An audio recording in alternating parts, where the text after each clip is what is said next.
Et donc c'est Erwan, bonjour. Et après, nous avons aussi Benjamin qui avec nous. Je sais complètement en play. Je vais recommencer ma. Pardon. Ah là là. Je vais faire C'est comme pas d'habitude. grave. J'ai voulu faire un truc compliqué alors que d'habitude je Et fais beaucoup plus simple. c'est Benjamin et qu'il est parce que là Et c'est oui, Il y c'était. a un Juan Et aussi. j'ai voulu. Mais non, je vais faire comme d'habitude tout simplement. Non, j'ai dit, il y avait vraiment un côté. Ouais, Cassandre. Erwan, on le voit pas beaucoup. Ouais, Bon, mais Benjamin, les meubles, hein. mais non, c'est ça, C'est ça. c'est ce que j'ai ressenti aussi. Et c'était bizarre. Mais vous savez, il ne faut pas parler théoriquement des films. Il faut les faire, il faut les montrer, c'est tout. À mesure que les femmes se familiarisent avec la technique et la possèdent naturellement, on change aussi le cinéma. Moi, j'aime bien dire aux acteurs que j'entends le bruit de leurs pensées, comme si c'était des cric-crac de mécanique. Oui, je crois que de toute façon, il est difficile à notre époque de ne pas être influencé par le cinéma. Bonjour à tous et bienvenue dans Cinésphère, l'émission qui réunit les copains autour du cinéma. Et aujourd'hui, comme donc c'est la deuxième émission de Carte Blanche, la première fois nous l'avions fait avec Cassandre, et cette fois-ci c'est la Carte Blanche d'Erwan. Et avec nous, nous avons donc Erwan, justement, Cassandre et Benjamin. Bonjour les copains. Bonjour à tous, Salut. bonsoir. Aujourd'hui, donc, comme je disais, c'est la carte blanche de Erwan. Donc, Erwan, que vous avez déjà entendu ces derniers temps dans l'émission spéciale Noël et l'émission spéciale Halloween. Il participe assez peu, mais on est toujours très content. Généralement, vous remarquerez que c'est les moments où on rigole le plus. C'est pas pour. Voilà, mais je sais pas, ton humour pince sans rire qui passe toujours très très facilement. Et donc, voilà. Donc, j'espère qu'on va quand même bien rigoler vu les thèmes que tu as choisis. Wouhou euh, au niveau des films.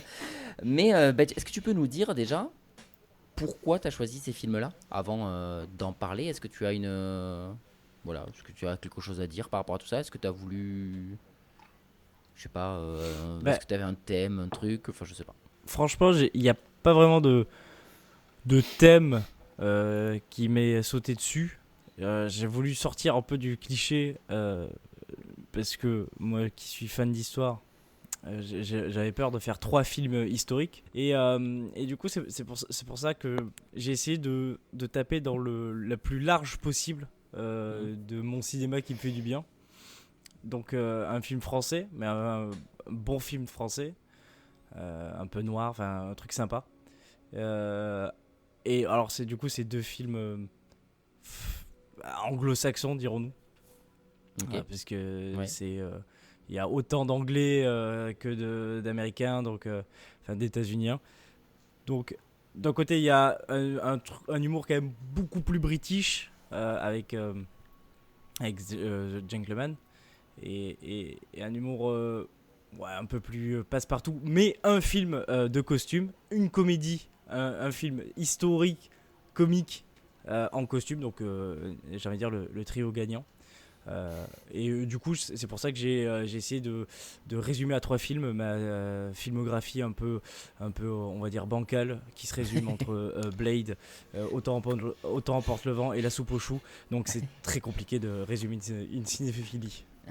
En vrai, j'aime bien cette idée-là genre si on devait résumer notre cinéphilie en 3 films. J'aime bien ce Grave. principe-là de la carte blanche, mais que t'essayes de réunir un peu de ce que t'aimes bien, mais en 3 films, quoi. Je suis J'avoue, d'accord, sympa. carrément. Et du coup, Alors, tu as fait. c'est vrai qu'il y avait aussi. Pardon. Non, vas-y, finis. C'était qu'il y avait aussi cette volonté de montrer des films qui sont quand même pas non plus inconnus au bataillon. Mhm. Je pense que le plus connu c'est The Gentleman, je pense. Parce qu'il est plus récent, surtout. Euh, Ouais, c'est ça. Et qu'il a eu une mais série et tout. voilà, c'est faire découvrir des films qui sont même cool. Voilà, j'hésite entre ça et Star Wars. Du coup, j'ai pris ces 3 films-là qui sont peut-être un peu moins connus. Ok, ben non, mais franchement, bonne sélection parce que je suis d'accord avec toi, ce côté vraiment qui montre de tout. J'étais content quand tu as vraiment choisi ça plutôt que de partir sur. Je m'en doutais que tu n'allais pas partir sur 3 films historiques ou quoi que ce soit. Je me suis dit, ça serait quand même un petit peu cliché, comme tu disais, de rester dans ce personnage-là et tout, alors que évidemment tu aimes le cinéma en général, t'aimes pas que les trucs sur l'histoire. Donc je suis quand même vachement content. Bah, sachant que dans la sélection, on a quand même le film le plus histo de l'histoire des films histo, quoi. Enfin, Chevalier, c'est quand même assez fidèle, quoi. C'est vrai que le respect historique était flagrant. Mais Ah, respect oui. historique, je crois que on est à 90 sur 100 sur IMDb. Et s'arrêter juste, là, alors genre, on va faire une petite digression, mais pour de vrai, t'es un fan ou tu aimes beaucoup Autant n'importe le vent? Non, non. Je crois que je l'ai vu une fois il y a longtemps parce que Ok. je voulais faire mon cinéphile, mais je l'ai pas vu. Je Ok. crois qu'ici, on l'a tous regardé pour faire le Enfin, cinéphile. il y a- Hein. Non, non, Ouais, je l'ai pas vu parce que moi j'ai vu juste la. Ah, tu l'avais pas vu, Ah non, toi moi j'ai Ah, je vu crois que tu l'avais les vu. 4 heures de critique de Durandal là. Enfin, j'exagère pour les 4 heures. Mais il le défonce tellement que j'ai aucune envie de le voir quoi. Il te montre à quel point c'est le Si film le vous- plus raciste du monde donc c'est. Après, c'est un film des années 40. Ouais. Mais après, voilà, après sinon, en film hyper connu qui dure très très longtemps et où franchement on s'ennuie devant, il y a Le Guépard. J'aurais pu citer le Guépard où on voit Alain Delon. C'est pas mal aussi. Je connais deux noms mais c'est pareil, j'ai jamais vu. Je crois que j'ai jamais vu de film avec Alain Delon. Très honnêtement. Même pas Mais Astérix mais Obélix. il Mission pas n'y a pas un film. aux Astérix Obélix aux Jeux Olympiques. Même pas, je l'ai pas regardé non plus. Mais il n'y a pas un film avec Patrick Bruel et Jean Reno qui s'appelle Le Guépard aussi? Bah, c'est un. Non, c'est le. Je- C'est un autre Léopard. félin. Le Jaguar? Le Jaguar, exactement. c'est pas le Jaguar. Mm. C'est ça, C'est si ça c'est le Jaguar, Ok. ouais, t'as raison. C'est un Ok. film de Francis Weber d'ailleurs. Bah là, Francis Weber, je cherchais. Il y a aussi La Panthère Rose, mais qui n'a rien à voir par contre. Eh bien, on va justement commencer. Tu vas nous dire le premier film que tu as envie de traiter, tu nous dis, et tu enchaînes avec ta critique. Et tu vas nous dire pourquoi tu as choisi. Eh bien, partons sur The Gentleman de Guy Ritchie. Bah alors oui, du coup, j'ai vu pas toute la filmographie de Guy Ritchie, mais quand même, en tout cas, ses films les plus connus. Je me rappelle plus de Arnhem, Crime et Botanique, mais ne serait-ce que les Sherlock Holmes, le Snatch. Enfin, voilà, c'est de l'humour assez britannique, mais c'est de l'humour très très britannique, mais pas l'humour qu'on s'attend, c'est-à-dire les Monty Python et ce genre d'humour vraiment hot fuzz. Voilà, c'est un humour un peu plus absurde. Là, c'est un humour, j'ai envie de dire, de ghetto britannique. C'est un mélange c'est du ghetto en costume 3 pièces. Et c'est ça qui, moi, me plaît vraiment dans Beaucoup chez d'échecs. Guy Justement, Ritchie. Il aime je beaucoup sais. l'échec dans les hautes sphères. Il y a un côté, c'est un peu comme ça que je le prends aussi. Ouais. T'es censé voir des gens qui réussissent dans leur truc et à chaque fois tu les vois échouer, comme dans Snatch. Et on en reparlera après, mais c'est vrai que j'ai eu beaucoup de parallèles avec Snatch dans The Gentleman. Mais c'est vrai que ce côté où tu as plein de gens qui sont censés faire des trucs super bien, il y a toujours un moment où ils vont se planter et c'est ça qui rend le côté comique. Je trouve Ouais, enfin, Ouais, Je c'est sais jamais quoi mettre derrière quand on dit côté pince sans rire, j'ai l'impression que c'est une expression un peu fourre-tout. Mais c'est un peu ce à quoi je pense pour les films de Guy Ritchie, un peu ce côté ouais, humour british, mais plus fin et moins absurde que justement, comme dit Erwan, les Monty Python et des trucs comme ça, où ça part dans tous les sens et tout. Là, il y a un truc un peu plus. Ouais, fin, je sais pas si on peut dire que l'humour de Guy Ritchie est fin, mais plus de situation peut-être. Et le roi Arthur, vous l'aviez vu? Ouais, oui aussi. Non. Pas son...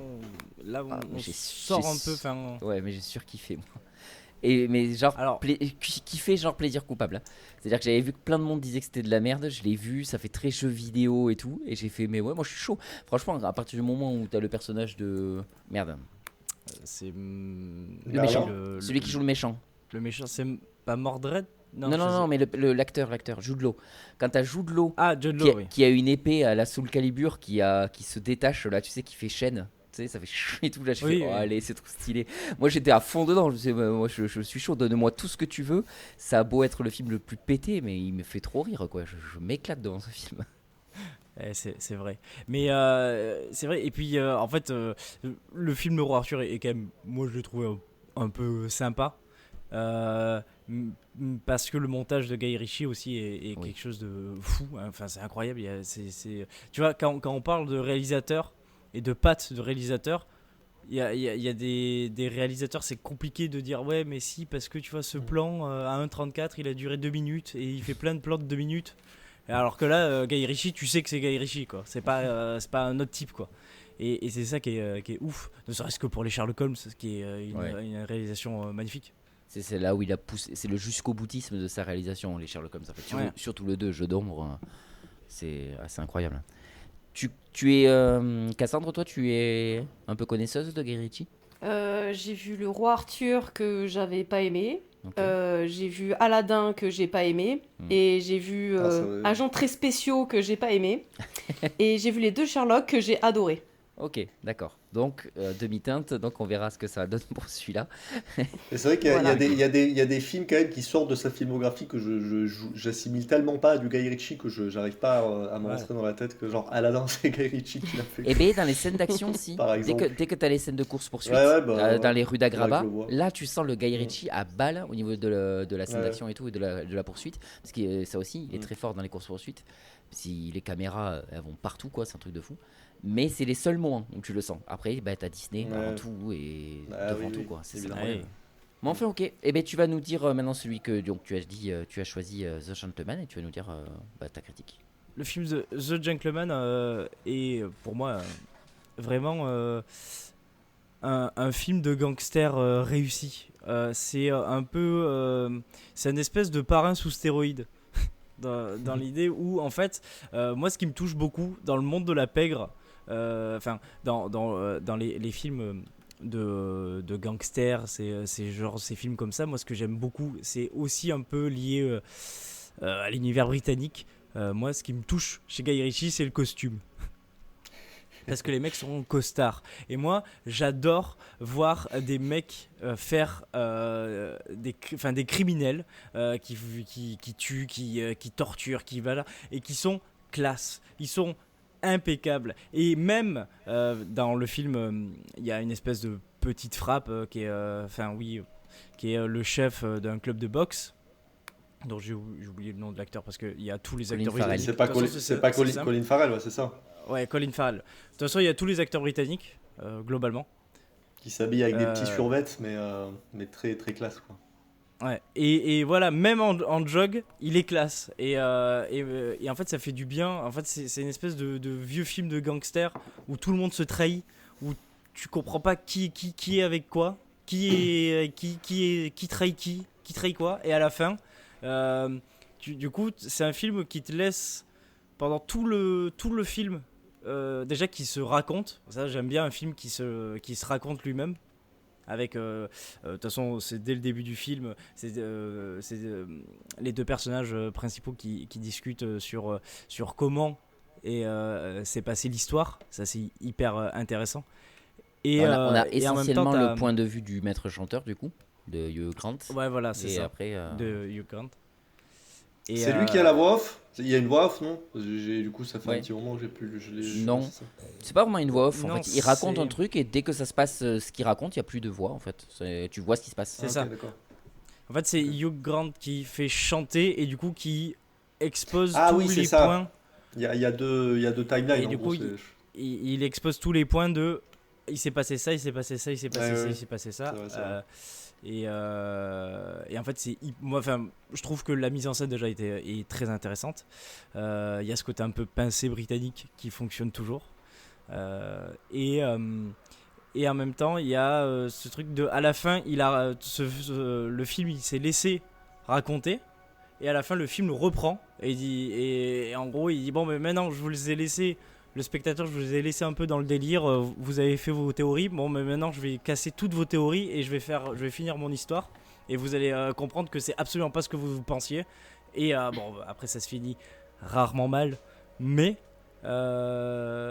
c'est pour ça que, franchement, ce film, il est vraiment cool. Parce que il te laisse pas te reposer. C'est vraiment une espèce de combat de boxe. Où tu sais jamais à quel moment il va t'en mettre une, où tu dis peut-être que machin il va mourir, peut-être que bidule, et c'est ça que j'aime bien. Il y a vraiment un petit côté prise d'otage dans la narration parce que il y a Hugh Grant du coup qui fait une espèce de prise d'otage mais à l'anglaise, donc on est gentil, on boit du whisky et on est bien habillé, on est surtout bien habillé, on parle bien. Qu'est-ce que ça parle bien. Alors moi je l'ai regardé en VF, voilà, je suis désolé, il faudrait le regarder en VOST, mais moi j'ai eu ce problème de le regarder en VF. Mais je trouve que tu sais, c'est posé, il n'y a pas de, je sais pas, c'est de la grande truanderie, et en même temps le film il est à 200 à l'heure. Enfin, c'est la réalisation de Guy Ritchie, et c'est pour ça que franchement ce film est très très bien, quoi. Ok. Cassandre. J'ai bien aimé déjà, donc ça me fait voilà, un autre film de lui que j'aime bien. Cool. J'ai trouvé que c'était très dynamique. Le côté narration, ça amène pas mal de moments de décalage qui sont vraiment sympas. Genre le moment où il décrit que t'as Pearson, voilà, qui réagit, qui d'un coup prend le flingue et tue le mec en face et tout, alors qu'en fait, bah non. Et t'as l'autre, t'as le gars qui écoute l'histoire, qui est pas d'accord, qui est en mode genre ça se serait pas passé, ça se passera pas comme ça. Et lui qui réadapte en mode genre oui, mais c'est plus drôle. Ouais, Ça aurait été plus intéressant que ça se passe comme ça. Donc c'est le genre de petit détail qui fait sourire, qui met vraiment, qui rajoute encore du dynamisme à l'ensemble. Donc et après, en fait, j'ai trouvé que ça avait vachement une ambiance de film de braquage.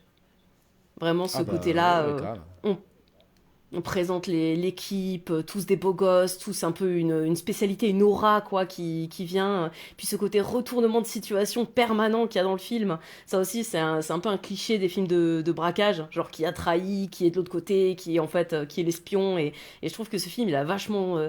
En fait, pour moi, c'est un film de braquage qui a...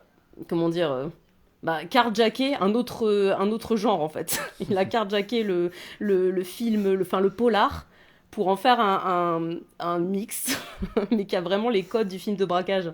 Du coup, je trouve que c'est un parti pris intéressant. Et du coup, là où les films de braquage m'ont un peu lassé, parce que justement, je les trouve prévisibles et un petit peu... Enfin, il y a une forme de redite qui s'est installée. Bah là, le fait de le voir dans un nouveau contexte était assez intéressant. Mais on a la même chose que les films de braquage aussi, dans le sens où c'est un film qui est assez gentillé. Enfin, disons que on n'a pas les pires bandits du siècle, quoi. Je veux dire, c'est niveau même les antagonistes. Enfin, je veux dire, Pearson, il est présenté un peu comme un antagoniste de base. Mais en vrai, il est vachement sympa. Enfin, je veux dire, il fait de la culture d'herbe, il veut pas trop tuer des gens, en vrai. Le problème d'un antagoniste, ça marche bien dans un film où t'as un héros ou un gentil. Là, on est déjà dans un milieu, entre guillemets, de méchantes personnes. C'est-à-dire, ils sont contre la loi, ils sont pas méchants, mais ils sont contre la loi. Donc en fait, finalement, l'antagoniste, ça devient le personnage de Hugh Grant qui essaie de faire chanter les gars, quoi. C'est le seul réel bâton dans les roues qu'ils ont, tu vois. Ouais, mais ça, c'est un retournement de situation qui l'amène. Puisque de base, nous, ce qu'on a comme info, puisqu'on a le point de vue justement du narrateur pendant une bonne partie du film, et du coup, on a un narrateur qui est présenté comme un journaliste, et qui va parler du monde du crime. Donc du coup, en fait, ça installe... Non, depuis le début, il explique je sais tout de vous, je vais vous faire chanter. Depuis le début, il dit ça. Oui, il en parle, mais comme il est journaliste, lui, il est dans le bon droit. Là où lui, il parle de ponte un peu, de criminels, de choses comme ça. Donc en fait, on s'attend un petit peu à ce que, certes, il les fasse chanter, mais comme ils sont présentés comme étant des bad guys, bah du coup, disons que tu veux voir où ça va aller, quoi. Oui. Et je trouve que le personnage de Pearson, notamment, c'est un personnage qui... Pearson, c'est Matthew McConaughey, c'est ça? Ouais. C'est ça.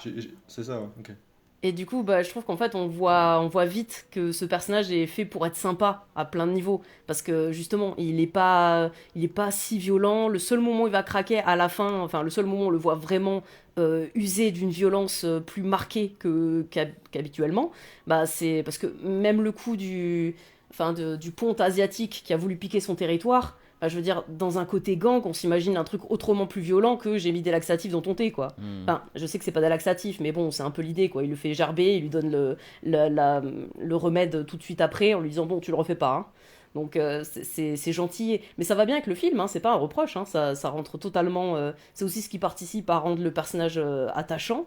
Et de le voir justement être très mesuré dans son approche.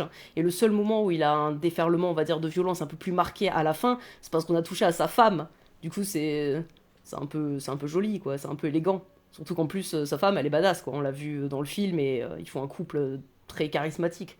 Donc voilà, du coup, c'est pour ça que je trouve même qu'il penche plus du côté du film de braquage que du film de bandit sur pas mal d'aspects. Ok. Mais du coup, j'ai bien aimé. C'était vraiment très agréable à regarder. Eh bien, je suis d'accord avec vous tous. Moi aussi, c'est un film que j'ai beaucoup aimé. Enfin, beaucoup. Non, j'ai bien aimé. Au début, j'étais pas rentré dedans. C'est-à-dire qu'au début, si, je vais le faire dans l'ordre. Sur le coup, la narration, j'ai fait, d'accord, ça va être raconté, c'est hyper original. Et en fait, finalement, la première partie du film, je me suis un peu fait chier. J'aimais bien sans plus, en fait. Je me disais, ouais, c'est sympa. Mais ce genre de film, justement, je suis un peu à l'opposé de toi, Erwan. C'est que moi, les gens trop classe, dans des milieux classes et tout, ça me pète les couilles, hein. Moi, j'aime bien les trucs crasseux, j'aime bien les trucs grunge, j'aime bien les trucs. Voilà, enfin, regarde. Voilà, hein, chez moi. Mais enfin, voilà, moi, j'aime bien quand ça dégouline. Et ce film-là est un peu trop propre. Et c'est vrai que c'est le genre de truc que j'ai du mal. Et c'est pour ça que j'ai du mal souvent avec les films de braquage et tout. Parce que, comme vous dites, c'est des gens toujours très propres sur eux. C'est pour ça que j'ai jamais regardé les Ocean's Eleven, les trucs comme ça. C'est trop classe, trop beau pour moi. C'est un milieu je sais pas, j'aime pas du tout. Ça me déplaît beaucoup, ça me déplaît fortement. Donc déjà, c'était mal parti. Mais est arrivé le personnage de Colin Farrell, qui est mon personnage préféré. Mais putain de Dieu, déjà son introduction dans le restaurant, il pète la classe. Et après, jusqu'à la fin du film, quoi. Je me suis dit, je veux voir un film entier sur lui.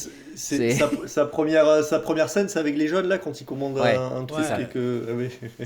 Génial, C'est un truc de fou. Et après, c'est tout. À chaque fois qu'il revient et qu'il est là, mais ce calme absolu qu'il a. Et tu sais, ce truc d'être toujours avec ces jeunes. Et en plus, il a passé leur temps de dire, oh putain, vous êtes trop con. Bon, je vais vous aider, je vais vous sortir de la merde. Mais vous êtes trop con quand même. Il est tellement paternaliste, tellement tendre, tellement tout ça. Et tu te dis, et c'est le mec, il est ultra badass.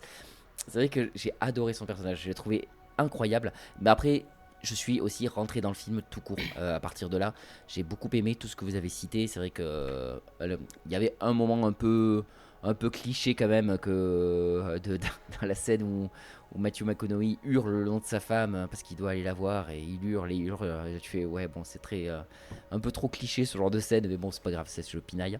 Mais voilà, dans l'absolu c'est un film, c'est vrai qui m'a plu jusqu'à la fin. C'est vrai que le côté que, comme vous dites, de retournement de situation, la narration est assez folle.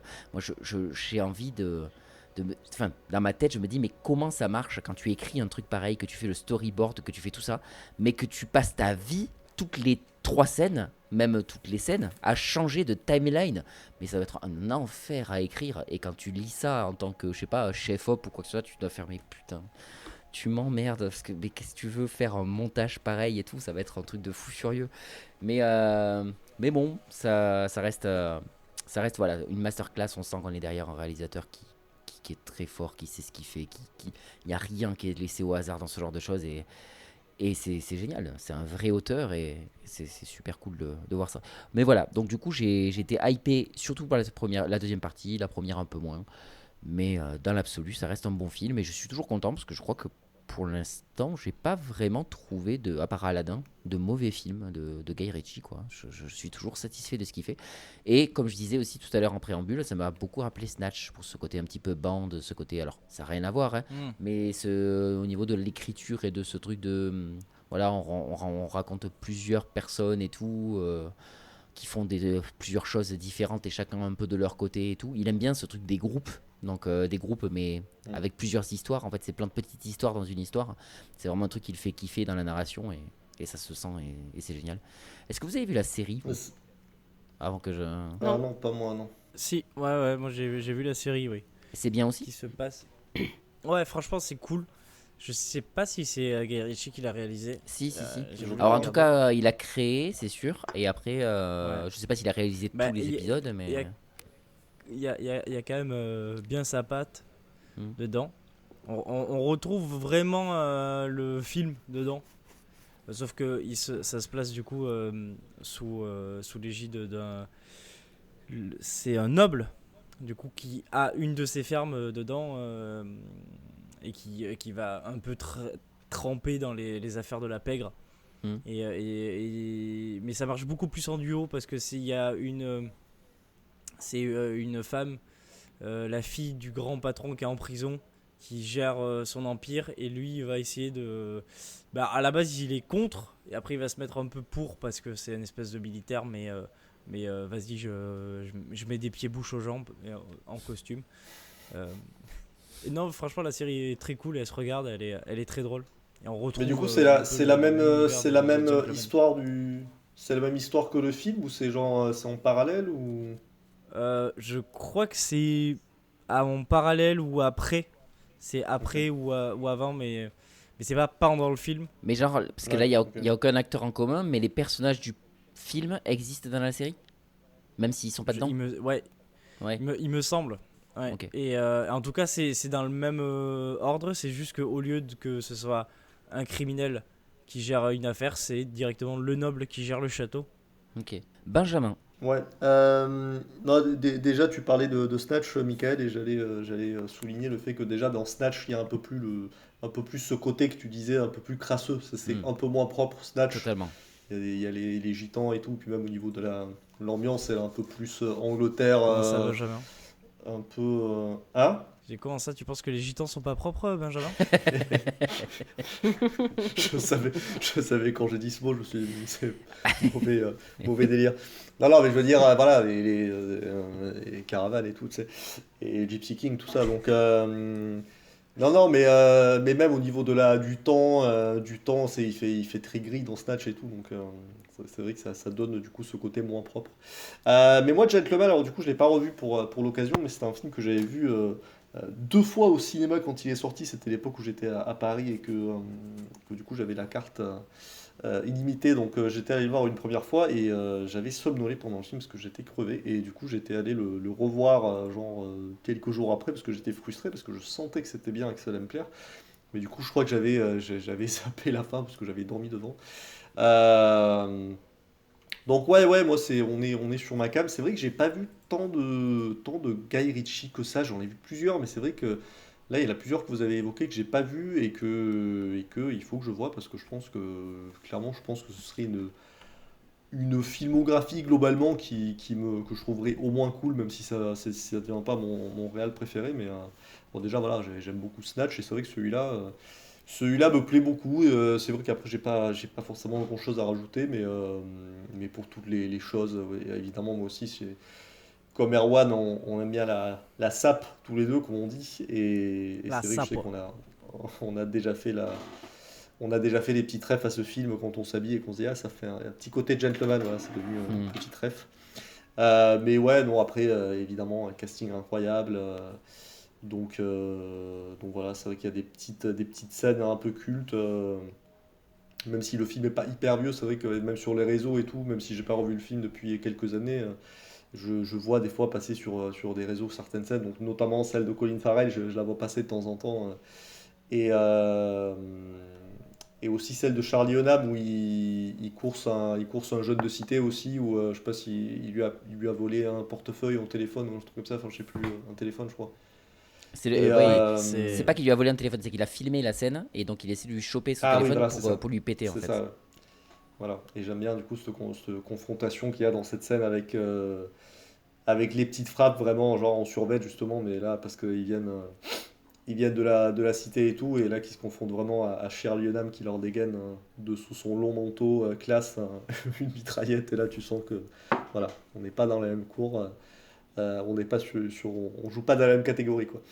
Donc voilà, Charlie Hunnam aussi que j'aime beaucoup comme acteur, donc très stylé de le voir dans ce genre de rôle. Et puis voilà, du coup, bon, j'ai pas eu le temps de le revoir là, mais je pense que ça se trouve, je vais peut-être le regarder dans les jours ou semaines qui viennent, parce que c'est un film que je prendrai plaisir à revoir. Voilà. Eh bien, très bien. Bon, bah, je pense que tu es content déjà que ça ait plu à tout le monde. À l'époque, je crois que j'étais parti sur un 8, juste pour donner Hmm. ma note, quand j'étais allé au cinéma. Un truc comme ça. Ça m'étonnerait pas. Si moi j'ai mis 7, ça me semble logique que tu mettes 8. Ouais. Et bien voilà, on peut enchaîner de suite avec ton second film. Toujours pareil, tu choisis celui que tu veux, tu nous dis pourquoi tu l'as choisi et enchaîner avec ta critique. Du coup, le film que j'ai choisi, c'est L'Armée des Ombres de Jean-Pierre Melville, sorti en 69. Voilà. Alors, pourquoi choisir L'Armée des Ombres? Euh, Parce que c'est pour moi un des meilleurs films sur la résistance, enfin en tout cas sur la période. C'est un film noir, c'est un espèce de... C'est presque pas un film sur la résistance, c'est presque un polar. Et c'est pour ça que je l'ai choisi, parce que il est pas hyper connu, alors que le casting est... Alors c'est même pas double XL, c'est quadruple XL, c'est incroyable, il y a que des têtes d'affiche, donc il est génial. Souvent le problème c'est que sur la Seconde Guerre mondiale, pour les films français, à part Papy fait de la résistance et La Grande Vadrouille, voire La 7ème compagnie, il y a très peu de films hyper connus, en tout cas du grand public. Parce qu'après, si vous voulez, il y a Le Vieux Fusil, Un Taxi pour Tobruk, mais bon, je pense pas que ce soit des films qui sautent à la tête des gens.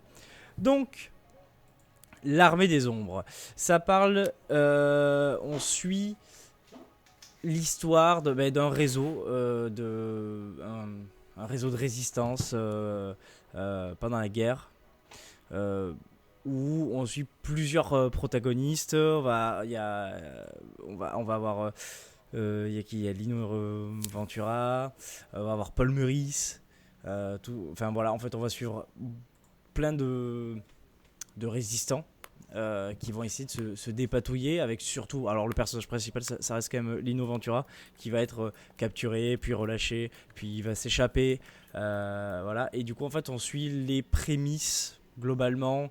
On est il me semble, si je me rappelle bien, en 41, quelque chose comme ça, 41-42, et en fait c'est les débuts du réseau de résistance et la vie d'un réseau, des gens qui se font arrêter, des actions de résistance, jusqu'à ce que ils arrivent à s'échapper, il me semble. Non, Lino Ventura s'échappe en Angleterre, je me rappelle plus exactement. Non, il ne s'échappe pas.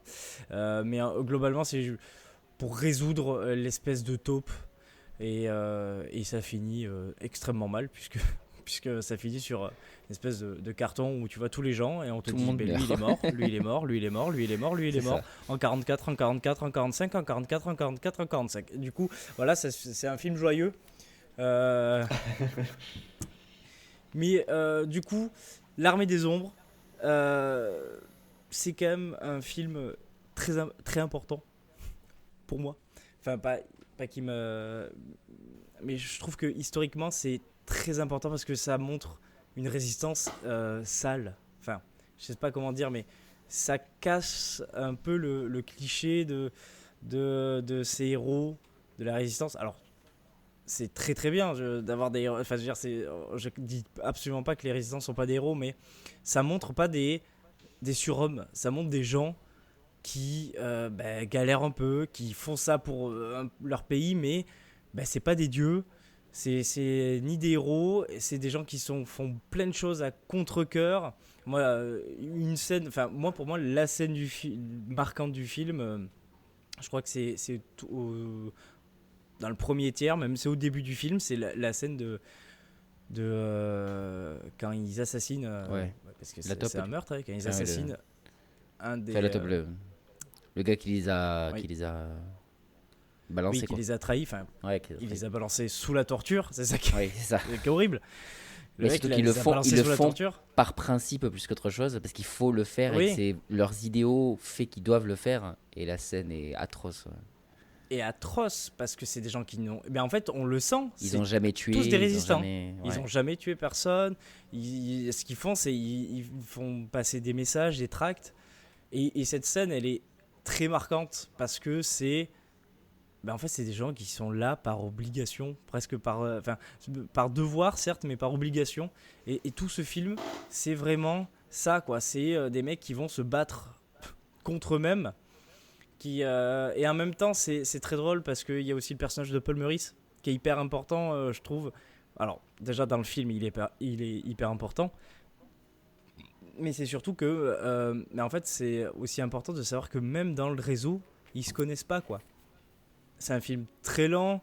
Il y a tout le truc aussi quand ils sont dans le camp d'internement, où ils vont retrouver d'autres personnes qui n'ont rien à voir. Et en fait, c'est ça, c'est de c'est un film. Je le rapprocherai un peu du film.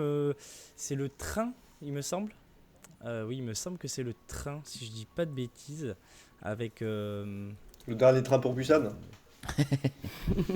Voilà, en fait, c'est juste de voir la guerre à échelle d'homme, à hauteur d'homme. Et en fait, de voir ni des héros, ni des salauds, ni des. Ni de dire ni de glorifier ni de dire c'est ce qu'ils ont fait c'est pas bien, ce qu'ils ont fait c'est bien. En fait on s'en fout, c'est des gens qui étaient obligés de faire leur truc et en fait ça donne un film noir. Bon, moi il y a toujours une scène qui m'a toujours choqué, c'est l'évasion de Lino Ventura sur pour la mitrailleuse. Là c'est vraiment cette scène moi qui me fait sortir du film à chaque fois en mode en fait t'as un film noir très sombre, très triste, très en plus en 69, donc on est quoi, on est à peine 30 ans, 20 ans après la guerre. Donc tout le monde connaît la guerre, hein. On a un parent qui a fait la guerre, ou soit on est né pendant la guerre, soit donc c'est ultra présent. Et de montrer un film aussi réaliste sur ce qu'était la résistance, c'est hyper important. Et du coup il y a cette scène où tout d'un coup on passe d'un film de Melville hyper noir et et tout d'un coup on transforme en Belmondo. Il commence à grimper et tout ça, et il y a des fumigènes et tu te dis bon d'accord. En fait, c'est-à-dire que comme tu dis, ils ont des mitraillettes, c'est-à-dire qu'il y a des fumigènes, mais même sans viser, à partir du moment où tu mitrailles, il y a moyen que tu touches quelqu'un. Oui, voilà. Je sais pas, ça me paraît. C'est le principe de la mitraillette, quoi. Petite anecdote, la MG42 elle tire 1000 balles à la minute.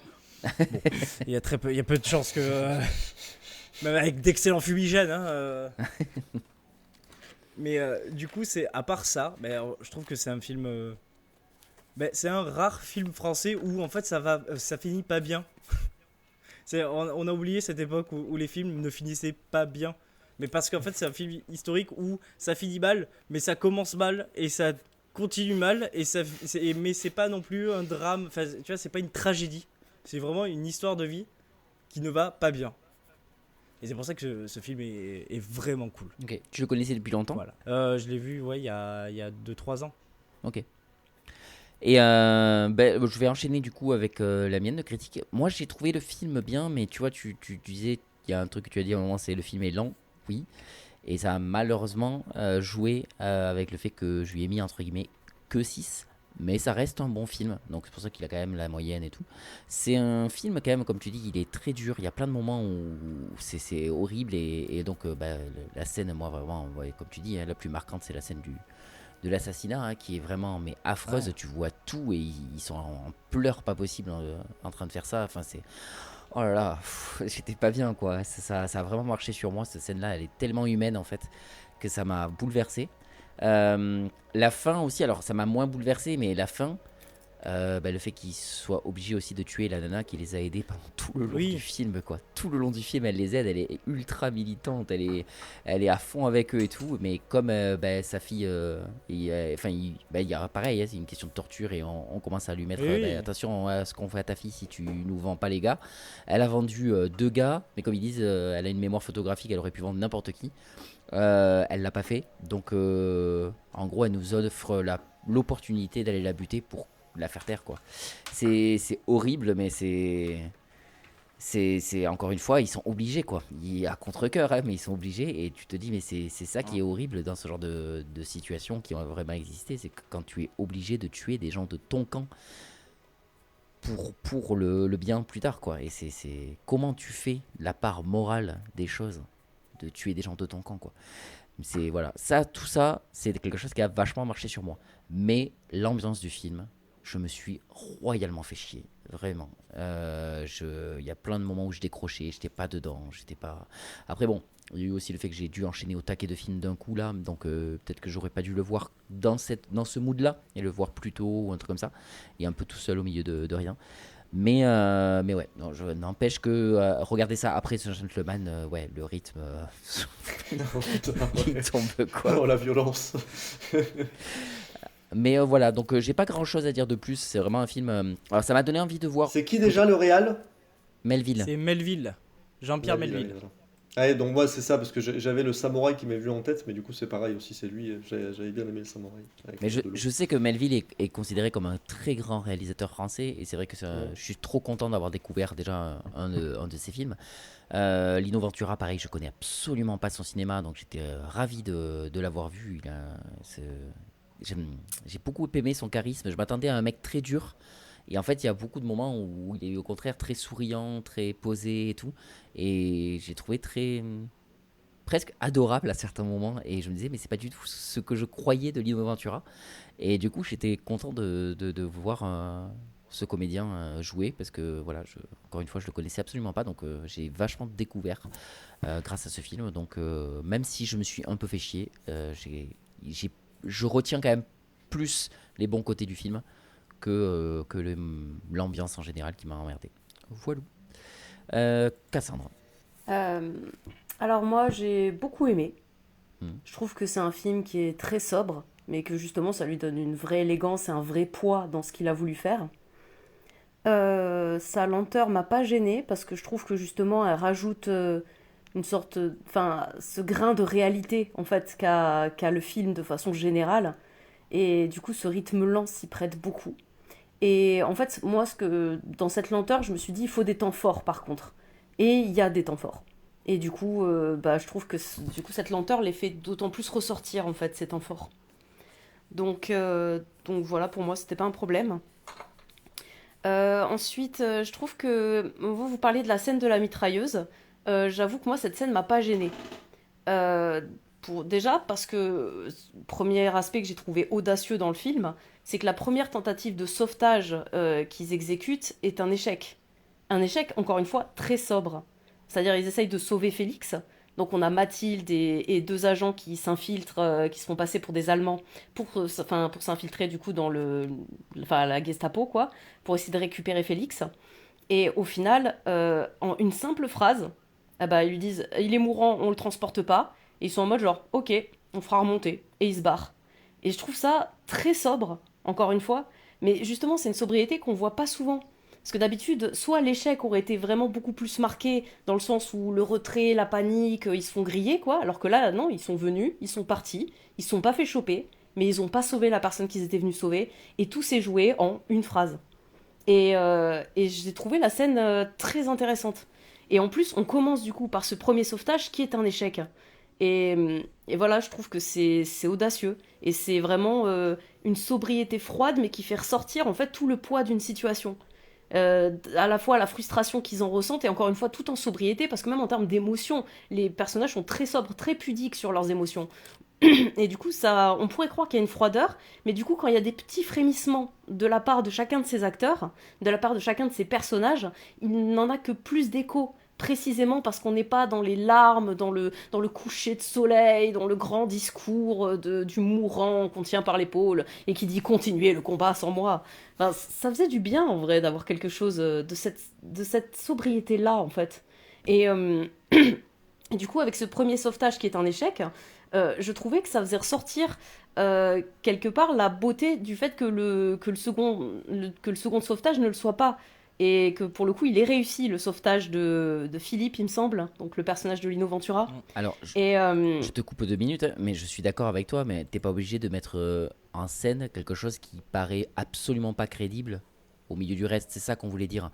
Pour de vrai, ce que tu dis symboliquement, tout ça, c'est très bien, et tu as raison, ça marche très bien, ça. Ce que tu es censé ressentir marche, mais n'empêche que la scène, ils auraient pu juste trouver autre chose au niveau du sauvetage que ça. Qui paraît un peu. Moi, j'ai vraiment vu les Hunger Games, ça, c'est vas-y, cours, je tire, quoi.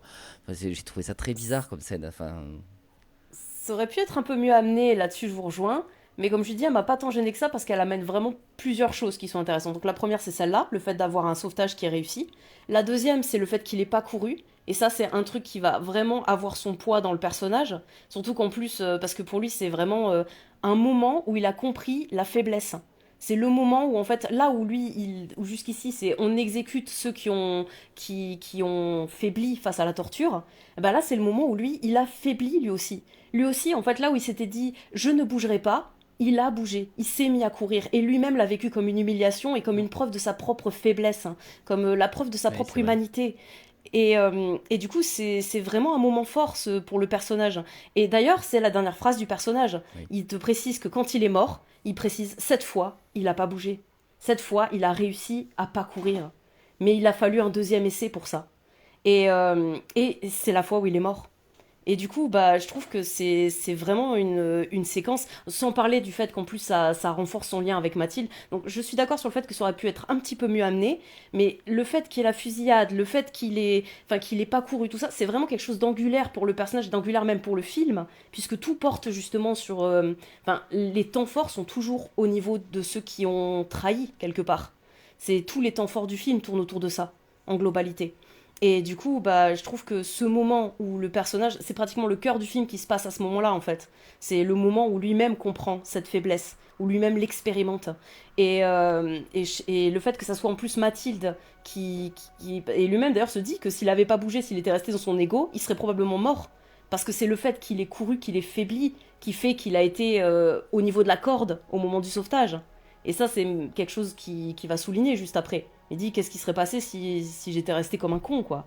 Et, euh, et le fait que ce soit Mathilde en plus qui le sauve, c'est le moment aussi où ça construit vraiment la première, comment dire, quelque chose qui se concrétise un peu plus dans leur relation, quoi, puisque c'est le moment où ils se tiennent la main et on sent un vrai respect, une vraie compréhension et même un soutien silencieux, encore une fois, tout en sobriété entre les deux personnages, par rapport à ce qu'ils affrontent, à cette compréhension commune qu'ils ont de ce qu'ils sont en train de vivre et qui renforce donc ce qui va se passer après autour du personnage de Mathilde. Donc en fait, j'aime beaucoup plus de choses dans cette scène que ce que j'ai à lui reprocher. Oui, Hein. oui, après Donc, on pinaillait pour de vrai. C'était plus pour la blague qu'autre chose.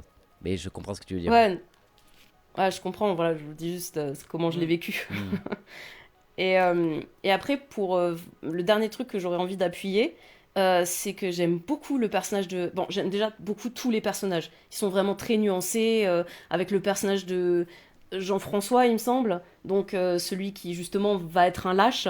Enfin, au début, c'est le gars qui y va, qui est en mode, genre, limite, je veux du frisson, quoi. Je veux y aller, je veux me rendre service, je veux du sport. Et qui, après, au final, par lâcheté, quand ils font vraiment quelque chose de dangereux, décide de se barrer. Et voilà, et en plus après il se fait choper et au final il fait preuve de compassion par rapport à Félix et puisqu'il va, voilà, c'est en mode genre on va prendre merde, du cyanure, voilà, j'ai 2 boules de cyanure pour toi et moi puisque le sauvetage n'a pas réussi et du coup bah, même ça je trouve ça sobre parce que en vrai c'est le petit frère du personnage de Luc il me semble. Et du coup donc le chef un petit peu. Et du coup, ça aussi, c'est sobre parce que c'est jamais ramené. Nous, on le sait que c'est son frère, et enfin, c'est amené dans le film, mais on va pas avoir de scène larmoyante, on va pas avoir de scène où ce deuil s'effectue. Parce qu'en fait, c'était ça la résistance. Il y a des gens qui mouraient, qui disparaissaient, on savait même pas comment ils mouraient. Et en plus, même lui, il est menacé de ça. Ils lui disent si tu nous donnes pas ton nom, bah en fait, tout ce que tu risques, c'est de mourir sans que personne ne sache ce qui est advenu de toi, en fait. Sans que personne ne sache ce qui t'est arrivé. Et du coup, ben, on voit pas vraiment ce qu'il a choisi. Mais pour moi, vu que justement sa mort n'est jamais vraiment traitée par la suite, bah, ça sous-entend qu'il fait partie de ces morts inconnues. D'autant plus que lui-même, en laissant sa lettre, en disant que voilà, qu'il se barrait, avait dit ne me cherchez pas. Et du coup, c'est une référence à toutes ces morts anonymes en fait. Et du coup, c'est pour ça que je dis, je trouve que ce film a réussi à avoir une sobriété constante que je trouve admirable, justement parce que c'est rare. Et donc j'ai trouvé ça extrêmement rafraîchissant. Et du coup, pour revenir sur le personnage de Mathilde, bon, je suis désolée, ça va être l'instant féministe. Navré. Voilà, vous êtes préparés. C'est agréable d'avoir deux. De suite. Vous inquiétez pas, on mettra le timecode en dessous. Attention interdit aux hommes. Donc, le personnage de Mathilde, j'adore. Bah déjà, ce que j'adore, c'est c'est assez rare, 2 personnages qui ont à peu près la même tranche d'âge. Et alors qu'ils ont la cinquantaine. Parce que 2 personnages qui ont la même tranche d'âge, une histoire d'amour, aussi sobre soit-elle, ça reste un petit peu une histoire d'amour. Bah, une histoire d'amour entre 2 personnages qui ont 30 ans, 20 ans, ça peut se faire. Mais dès qu'on a un personnage qui a la cinquantaine, en général, sa partenaire, elle en a 10 à 20 de moins. C'est plutôt ça qui est récurrent. Donc là, c'était vraiment agréable d'avoir un personnage comme le personnage de Mathilde, qui a la cinquantaine, qui les fait, et qui est un personnage qui n'est ni la maman, ni la grand-mère, non, qui est juste une femme qui a vécu, qui a fait de son mieux dans cette période, même qui est assez admirable, hein. Dans le film elle est traitée comme ça, comme un personnage admirable, mais voilà, qui est ni casé dans la maternité ou dans... Enfin, c'est pas un cliché, en fait, ce personnage. Et comme je dis, le fait qu'en plus l'histoire d'amour se fasse entre deux personnages de la même tranche d'âge, bah ça a l'air de rien, mais même à cette époque-là, c'était pas la norme, hein. Enfin, je veux dire, le cinéma de Hitchcock, le cinéma de Truffaut, de Godard, tout ça. Bon, bref. La différence d'âge, c'était quand même courant. On avait quand même un fantasme féminin qui faisait qu'on a souvent une figure féminine très idéalisée et qui va du coup être beaucoup plus jeune que son homologue masculin. Et donc, c'est un petit détail que j'ai vraiment apprécié. Un petit détail qui fait que le personnage de Mathilde m'a paru très réel, en fait. Et que ça faisait du bien de voir une femme de la cinquantaine sortir des cases dans lesquelles elles sont souvent enfermées à partir de cet âge-là. Et donc voilà, pour quart d'heure féministe terminé, tout va bien, tout le monde respire. Et donc ça a été un point supplémentaire que j'ai apprécié dans le film, entre tous les autres. Eh ben, t'as mieux, encore une fois, c'est trop cool. Et Benjamin, baisse le niveau du coup. Oui, non, bah déjà, le prochain, je passe pas en dernier parce que sinon vous dites tout et après. Non, moi, non, je peux tu rien passes en rajouter. deuxième le prochain. Ah, merci. Non, non, mais en vrai, bah, je vais commencer par le point négatif pour moi qui est c'est vrai que le côté. Alors, il y a plein de choses que vous avez dit qui sont intéressantes et que je rejoins, mais c'est vrai que le côté bon, lent que soulignait Arwan, et c'est vrai que ça rejoint une certaine sobriété, comme disait Cassandre. Mais voilà, c'est vrai que du coup, c'est sobre, c'est lent. Alors, du coup, il y a certains films lents moi, qui me dérangent pas. Là, c'est vrai que j'ai trouvé que le côté lent était. À la fin, pour moi, ça posait problème dans le rythme, où du coup, c'était du lent qui se transforme en un peu chiant. C'est vrai que sur la fin, je décrochais un peu. Après, pareil, il est pas long, je crois. Il fait pas les 2 heures, hein. Enfin, je sais pas s'il fait 1 heure et demie ou bref.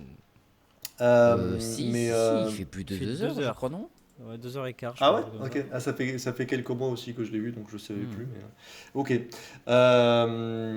Mais non, alors du coup, ouais, je me suis gentiment ennuyé devant, mais c'est vrai qu'il y a plein de bons ingrédients, je trouve.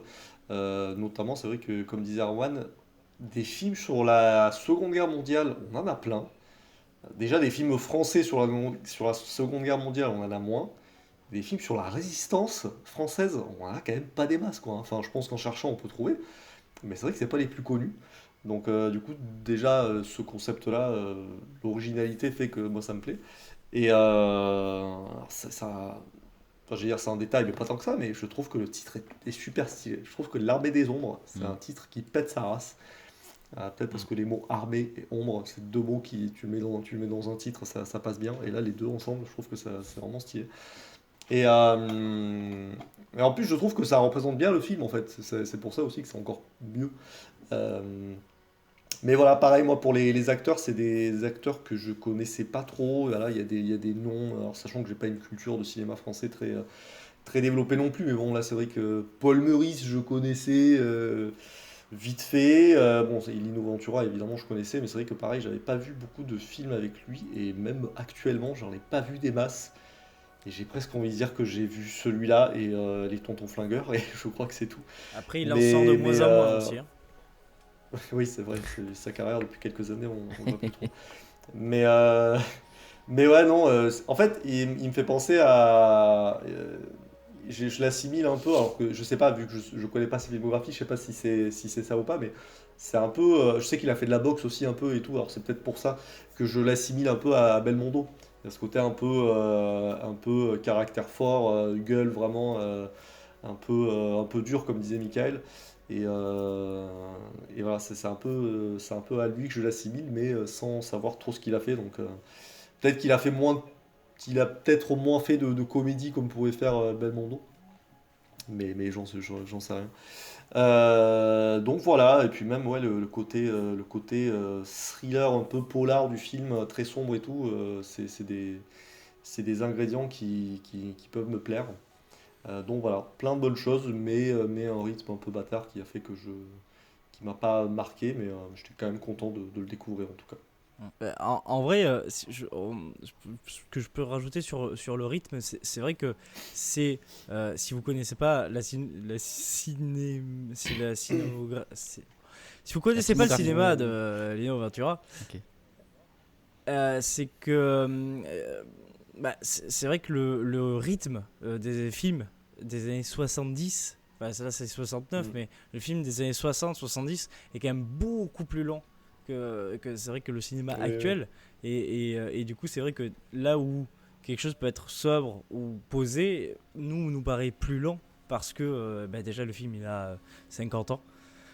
Et donc oui, je comprends sur ce côté. Mais Tu vois, mais il y a quelques tu films de vois, la nouvelle voilà, vague qui sont très lents que j'ai adoré. Mais, c'est ça. mais après, parce que les Enfin, thèmes non. me parlaient plus aussi. C'est vrai que Oui, le c'est thème ça. historique de la résistance, alors je dis pas que je peux pas dire que ça nous concerne pas, ça nous concerne tous, tu vois. Mais c'est vrai que j'ai plus de mal à rentrer dedans, j'avoue. Mais oui, et moi, bon, la nouvelle vague, je vais pas le prendre comme exemple parce que je me fais atrocement chier devant ces films, mais. C'est parce que t'as pas vu les bons. Bah, hein? T'as pas vu les bons, t'as T'as pas vu les vu, bons? Oui, t'as d'accord. pas vu Manu chez D'ailleurs, Mode. Oui. Mais d'ailleurs, non, mais tu vois, pour parler de Melville, c'est Jean, on est d'accord? Son prénom, c'est Jean Melville. c'est Jean-Pierre. Non. Jean-Pierre Melville, voilà. Jean-Pierre Melville. Mais tu vois, le samouraï dont je parlais tout à l'heure, non, pas avec Belmondo, avec Alain Delon, bah c'est pareil, hein, c'est très posé comme film, mais j'ai beaucoup aimé, tu vois. Donc c'est pour ça aussi que je suis d'accord avec le côté, évidemment, les rythmes de cette époque n'ont pas du tout le même rythme qu'on a maintenant. Mais voilà, il y a parfois des films très lents que je regarde et que j'apprécie beaucoup. Euh, et là, tu vois, même chez le même réalisateur, à deux films différents, tu vois, il y en a un que je suis beaucoup plus rentré dedans. Après, c'est vrai que l'histoire et tout n'est pas la même, mais voilà, j'avais eu peur de regarder le samouraï parce que justement, je me suis dit peut-être que je vais un peu m'ennuyer. Mais pas du tout au final. Donc, voilà. Eh bien, on va donc maintenant passer au troisième film. On rechange drastiquement d'ambiance du coup avec celui-ci. Comme on disait, il a vraiment pris quelque chose de très pluriel. Mais tu vas nous dire encore une fois ce que tu as choisi, pourquoi, et après nous dire de quoi ça parle et enchaîner avec ta critique. Très bien. Eh bien, pour le dernier film, The Last But Not Least, pour nos amis anglophones, c'est le film Chevalier, réalisé par, j'ai dû l'écrire parce que je me rappelle plus parce qu'il n'a pas fait grand chose d'autre, Brian Helgeland, en 2001. Pourquoi j'ai choisi ce film? Parce que je pense que c'est le meilleur film du monde déjà. Non, c'est vraiment un film d'enfance et je pense que c'est un des films qui m'a donné concrètement la passion de l'histoire et du Moyen-Âge. Bon, heureusement, je me suis renseigné après sur deux, trois autres faits qui sont. Il y a 2-3 trucs qui ne passent pas, qui sont pas histo dans le film. On en reparlera. Mais voilà. Voilà pourquoi je l'ai choisi, parce que c'est un film avec c'est marrant ce genre de film où c'est un casting d'inconnus, de stars. Ça veut dire que c'est que des stars, mais qui vont le devenir. Et en fait, il n'y a pas une tête d'affiche. Enfin, si, ils avaient fait quand même quelques films un peu avant. Mais voilà, il y a genre Heath Ledger, Bérénice Bejo, il y a Russell Sewell. Putain, mais c'est ça, Paul Bérénice Bettany. Bejo. Pendant tout le film, je me suis dit, mais je la connais, cette fille-là. Mais oui, c'est Bérénice Bejo. Putain. Notre Bérénice Bejo nationale. Mais enfin, je veux dire. C'est la forgeronne, Bérénice Bejo. Non, c'est la. Non, non, pas du tout. C'est la. Non, c'est la servante. C'est la princesse, pas la. Ouais. Non, c'est la servante de la princesse, Bérénice Bejo. Ah, c'est la servante. D'accord, ok. Pardon. C'est pour ça on la voit pas hyper. D'accord. Donc, imaginez un film où il y a le Joker, Vision. Putain, c'est ouais. Vision, mais oui. Robert Paul Baratheon, Paul Bettany, Oui, c'est ça. Robert Baratheon, Alan Tudyk. c'est ça. Marc a dit pour Robert Baratheon. Enfin bref, donc il est génial. Robert Baratheon, Alors, c'est lequel du film là? c'est quel personnage dans le film? Roland. Tu Le vois, gros Ah, barbu. ok. Le gros barbu. Ah oui, ouais. d'accord. Ok, Le gros ok. barbu était Ça un. marche. Ah oui, il y a Jumper Foy aussi. Comment oublier Jumper Foy en roi C'est d'Angleterre. lequel, lui? Non, prince. Ah, ok. Oui, d'accord, ok. Ah oui, oui. Donc, Mais même le méchant, Ok. il est connu. Enfin, Bah, pas tant que c'est ça. un second rôle. J'ai regardé sa filmographie, je me Parce suis que dit. je trouve qu'il a une tête très très marquante et Ouais, moi j'ai Ah, juste et l'impression je sais que je l'ai qu'ils vu dans quelques ils ont vu films. Gladiator, ils se sont dit on va faire un film, un personnage qui ressemble beaucoup trop au personnage du méchant dans Commode. Gladiator. Oui, voilà, de Je crois Commode. que je l'ai vu, Et cet du coup, acteur-là, le avec, méchant dans. avec ce regard ultra perçant et tout, mais j'ai juste eu Ouais. l'impression que Rufus c'est Sewell plus du copiage, peut-être, je sais pas. Ouais. le méchant, Mais c'est j'ai ça. regardé sa filmographie, il a pas, Bah, en Bah, vrai, il a quand fait pas une un carrière- pas une Bridget grosse Jones, carrière, je hein. crois. Il me Rufus, semble. il a surtout c'est le méchant principal du maître du haut château. Eh Man ben of oui, High Castle. quel film, tout le monde le connaît. Mais c'est quand même ça reste quand même un bon acteur. Ah oui, j'ai pas dit le contraire. Bah, il J'ai a, dit juste qu'il a pas il eu a une vraiment une gueule, filmographie en de tout fou cas. Enfin, furieux, quoi. Ouais. ce regard-là, c'est assez étonnant. Donc, Chevalier, de quoi ça parle? On suit William Thatcher, fils de couvreur, qui est parce que c'est marrant parce que Thatcher, ça veut dire couvreur. Enfin bref. Donc on suit William qui est l'écuyer de Sir Edward, il me semble, pendant une joute, et le Sir Edward meurt. Et pour éviter comment ça s'appelle, qu'il meure de faim puisqu'il n'a rien mangé depuis un certain nombre de jours, il va prendre sa place. Coup de bol, il va se prendre une lance dans le visage, ce qui veut dire que le casque, il va pas pouvoir sortir son casque, donc on va pas le reconnaître. Il va gagner le tournoi, enfin bref, machin. Et de là va lui naître l'idée de devenir un faux chevalier, d'inventer une histoire, machin, parce que c'est quand même certes c'est un pauvre paysan, mais c'est un paysan doué qui sait se battre, qui sait jouter, parce qu'il a servi, et du coup il va s'entraîner avec ses deux compagnons, Watt et Roland, qui sont aussi des écuyers. Bon, historiquement ça va pas parce que les écuyers c'est des nobles, mais bon c'est pas la question. Donc ça va pas, et ils Ça vont commence. croiser Geoffrey Chaucer en chemin, qui est un poète désargenté, qui a un problème avec le jeu, et qui va faire des faux, et donc faux et usage de faux, et il va commencer à sillonner les tournois un peu partout pendant la guerre de 100 ans, globalement, c'est un Anglais, et du coup c'est pour ça qu'il est en France. Donc ils vont sillonner les tournois jusqu'à ce qu'il va rencontrer le comte Adhémar, qui est un méchant français, comte Très méchant. d'Anjou, donc c'est un très très très très vilain français, et ils vont créer une espèce de rivalité de tournoi.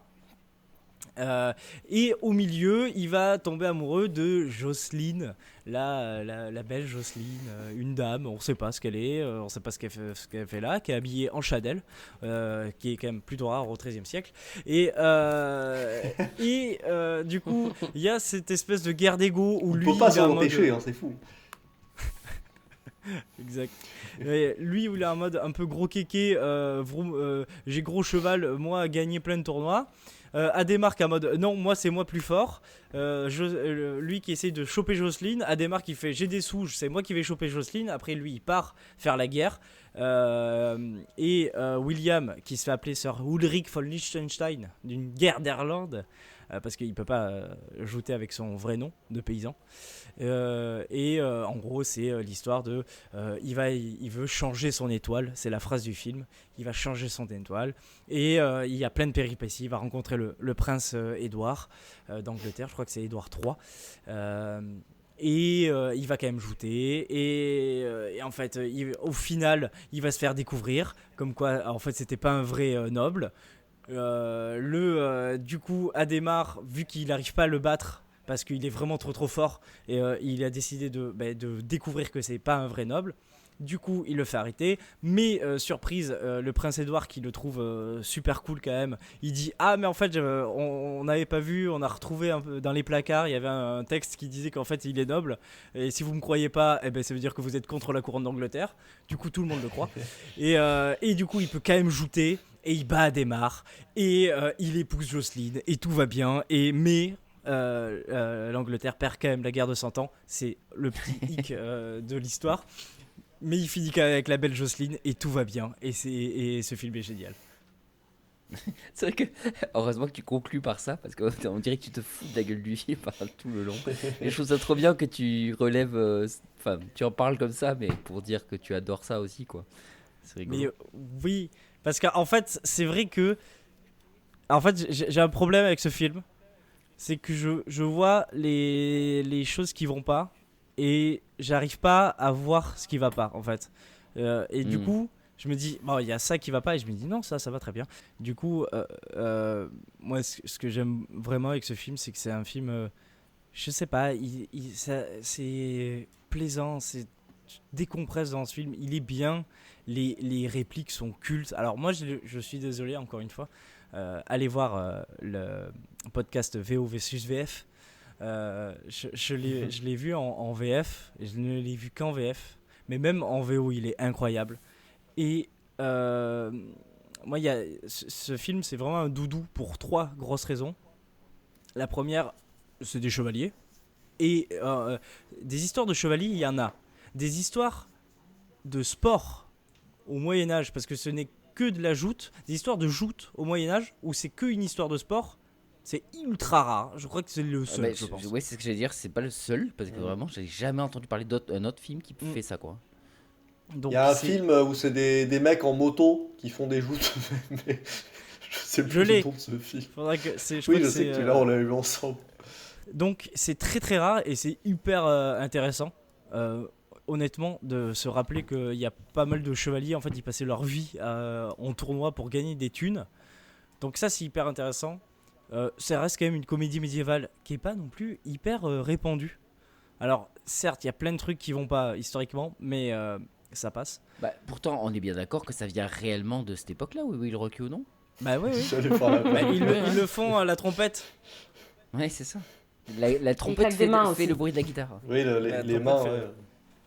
En vrai, je suis désolé, mais je trouve que ça fait partie de ma critique, mais je trouve que cette intro à Will We Rock You, et donc c'est juste une musique de film et tout va bien, et genre voilà, t'as le générique et machin, et que finalement la musique extra-diégétique devient intra-diégétique avec les trompettes. Là, moi je pense que c'est la première scène du film, et ça t'annonce la couleur, mais direct en fait. Bah, tu déjà, sais dans quoi tu t'embarques. Même avant les trompettes, t'as justement les gens qui tapent des mains et qui font le fameux rythme. Bah ouais. Et ça, c'est dans le film en fait. Du coup, ça, c'est cool aussi de voir ça. Et franchement, de voir des gars au Moyen-Âge qui font ça, c'est génial.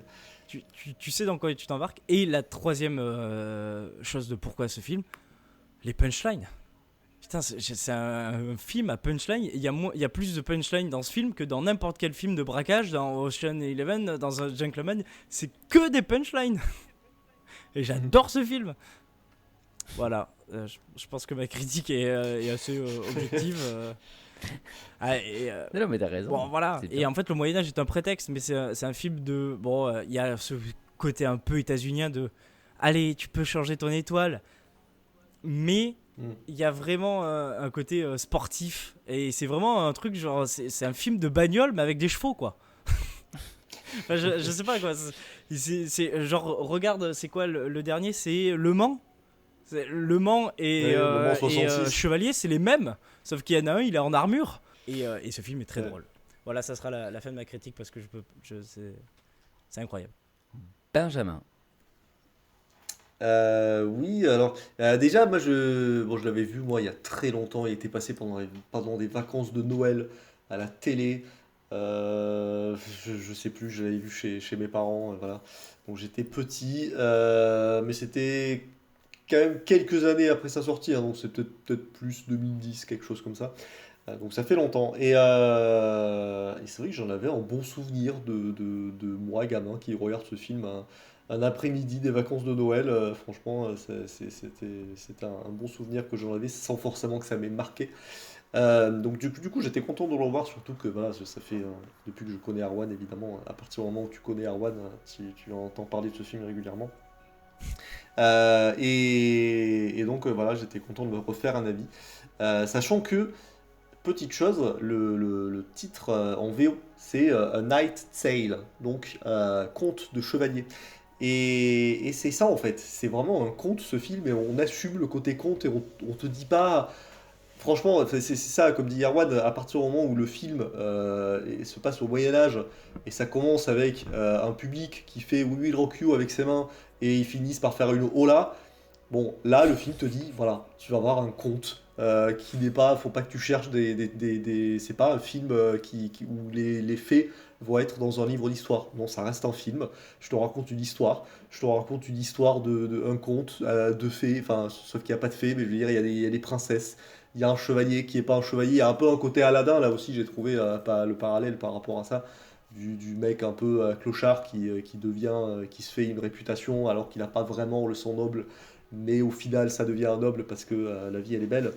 Et, euh, et voilà, et du coup pendant tout le film tu te dis oui il y a des trucs clichés, oui ça c'est nul, voilà ça c'est mal fait ou quoi, mais voilà bah, tu te dis mais je regarde en compte, donc on s'en fout un peu et du coup voilà il y a plein de choses qui font que c'est pas un grand film, c'est pour ça bon en vrai j'ai mis 6 peut-être un bon 6 tu vois, un gros 6 et demi peut-être. Mais voilà, moi j'ai pas, contrairement à Arwen, je l'ai pas découvert, j'ai pas de nostalgie par rapport à ce film et tout. Donc moi c'est vrai que là je le regarde avec mes yeux de trentenaire, mais déjà c'est vrai que j'ai entendu beaucoup de mal de ce film parce que j'ai l'impression que beaucoup de gens se moquent de ce film et tout. Mais franchement, ouais, tellement pire quoi. Enfin, et à partir du moment où tu prends le film pour ce qu'il est, et encore une fois, c'était cool à cette époque où j'avais. Alors je sais pas si ça se fait encore, mais c'est vrai que j'ai l'impression qu'on se prenait quand même moins la tête. Que du coup, les films où on se prenait pas la tête qu'on faisait à l'époque, j'ai l'impression que du coup, maintenant on se dit, c'est film nul. Alors que non, c'est juste un film qui pète pas plus haut que son cul. L'histoire, elle est posée en 5 minutes. Genre 10 minutes, 10 minutes après le début du film, t'es déjà à fond dedans parce que t'as tout de posé. T'as les personnages, t'as l'histoire, elle commence. Le mec, enfin le chevalier qui sont en train de servir, il meurt au premier plan. Enfin voilà, dans les premières secondes. Et du coup, après, hop, il fait le premier combat. Après le premier combat, il dit bah en fait, je veux être joueur professionnel. Et puis le film commence, quoi. Il n'y a pas de truc on te pose les histoires des personnages, on te fait des stories et tout, non.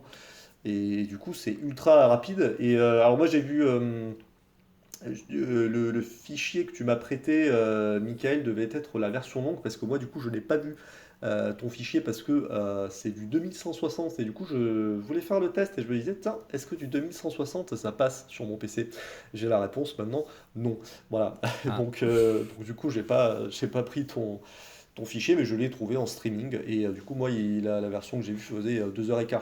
Donc voilà, peut-être qu'il y a une hmm. version d'un quart d'heure en plus. Mais j'avais un peu peur parce que je me suis dit, est-ce que c'est un film qui tient sur plus de 2 heures?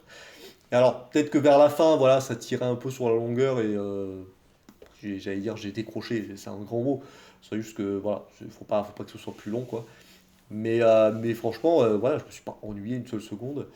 Et puis voilà, quoi, c'est divertissant et ça se prend pas la tête. Et puis voilà, tout ce côté avec la bande-son qui te passe du rock des années 2000 ou genre ah putain, ceux qui ont fait Smash Mouth, c'est ça?